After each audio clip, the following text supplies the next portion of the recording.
thanks. This is my 8 Mile moment. Instead of mum's spaghetti, it's her Irish stew. Been called nonchalant. Don't even know what chalant is. Just that I'm not it. Apparently. It's not a very helpful way of describing someone, is it? Like, imagine if I were to describe my brother to you right now, who presumably none of you have met, and you're like, oh yeah, what's he like? I go, well, they're Swedish. They've got a word, actually. Laveshka. You go, oh yeah. What's that mean? Is he like that? I go, no. Complete opposite. I'd say he's non-Laveshka.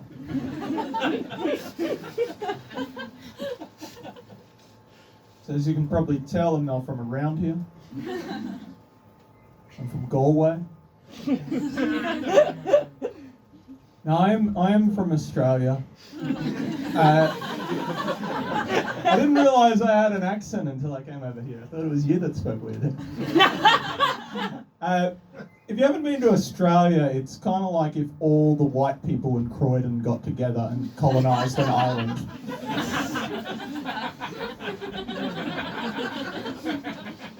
Australia is like that meme, this is why we can't have nice things. It's like if that meme was a nation. People tell me, oh, the weather's nice in Australia. Yeah, it's got that, I'll give it that. It's just full of Australians. You know, we call crisps chips in Australia. Did you know that? Oh, I'm sorry. Material's a bit too edgy. Well, I have been called the Bill Hicks of my generation. But yeah, we call crisps chips in Australia. I was just saying that the other day on a date, and I do all my best material on dates, and she was like, "Oh my god, that's fascinating. Do you want to come back to my place?" But before we go, Tim, I just have to know, what do you call chips? Yeah, we call them chips. We're not a very intellectual bunch, we Australians. We're famous for Vegemite and liberal uses of the word cunt.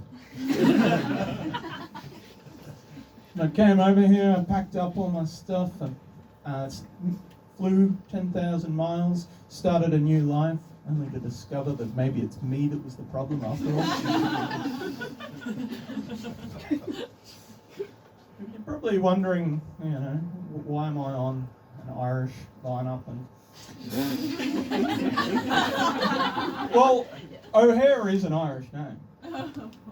Like, I was introducing myself to a London comedian the other day, and he was like, "Tim O'Hare, that's not a very Australian name."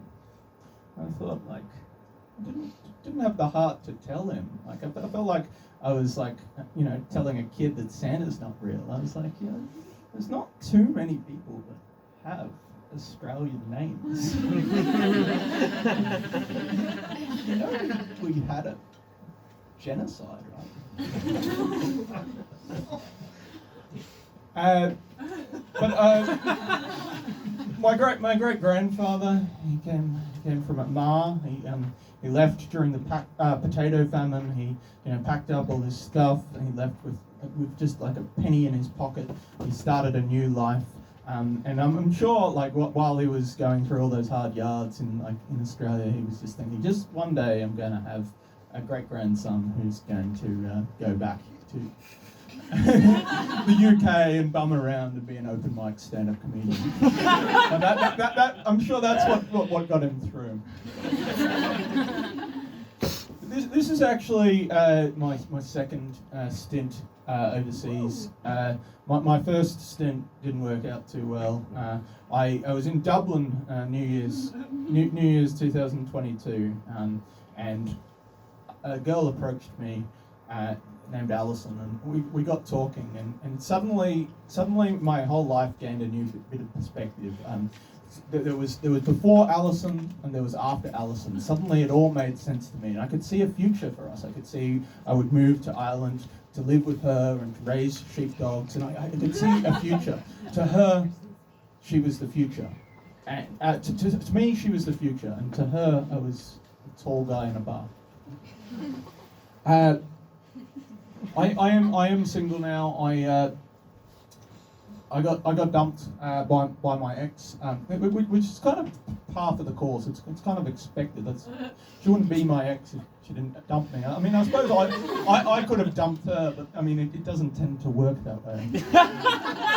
No, it never does. By the way, an ex is quite a weird category, isn't it? Like, you're not friends on Facebook, but they've seen you naked.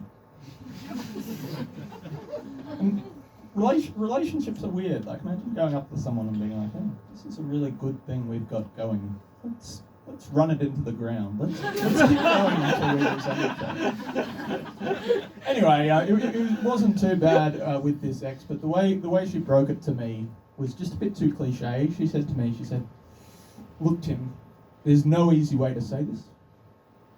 But I'm pretty sure I know where this is going. It's not like she's going to be like, oh, look, Tim, there's no easy way to say this. But, here goes.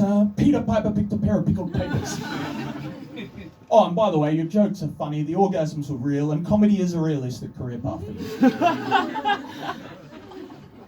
you." But I have been online dating. Had to fill out a profile and outline my best qualities, you know.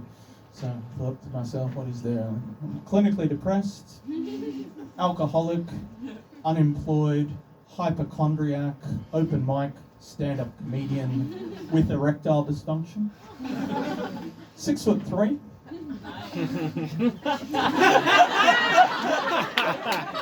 Women like the tall guys.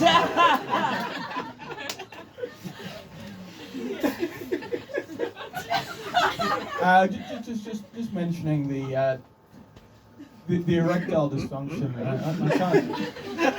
I can't come, and that's particularly awkward because my type of girl, I tend to go for the neurotic artist type. Opposites attract. Complete opposite to me. And anyway, I've had these few instances where girls have thought it was them, she was not satisfying me, so that's why I couldn't come, and I couldn't explain it was a medical condition afterwards. So I thought to myself, I've got to try to slip it in there sometime beforehand, so they don't blame themselves. So a girl might say, for instance, "Oh, do you want another drink?" I go, "Yeah. I can't come."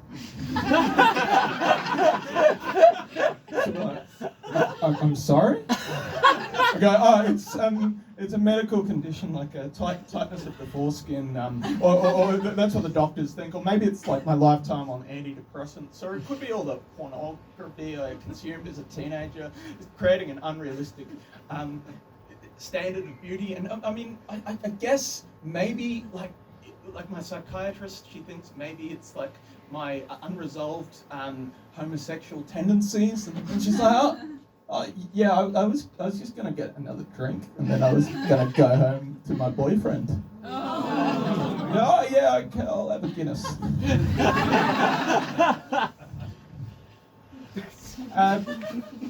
But I have been dating. I have been on a few dates. I went out with an airline hostess recently, but she broke up with me because I had too much baggage. I like that good shit. Hate myself. And I also did go out with a girl. She was an actress, and we went on a few dates. And I said, "Oh look, I just can't really see you in the role." Thank you. I will work hard. Thank you for the feedback. I will work hard for next time. But I do have some female. I do have some friends just in general. Yeah, I have friends. Some of my friends they give they're often a little bit older and that they're in long-term relationships, and they say, "Oh, don't worry so much, Tim. Look, Tim, these are the best years of your life. I wish I was young and single like you, mate. You don't know how lucky you are. These are the best years of your life." As I'm living the best years of my life, in my backpackers in Croydon,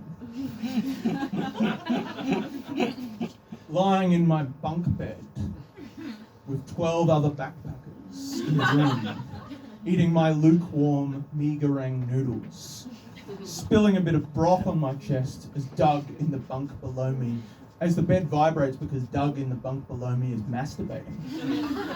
Never once have I thought, this could be worse. Thank God I don't have a girlfriend that loves me. Thank you, have a good night.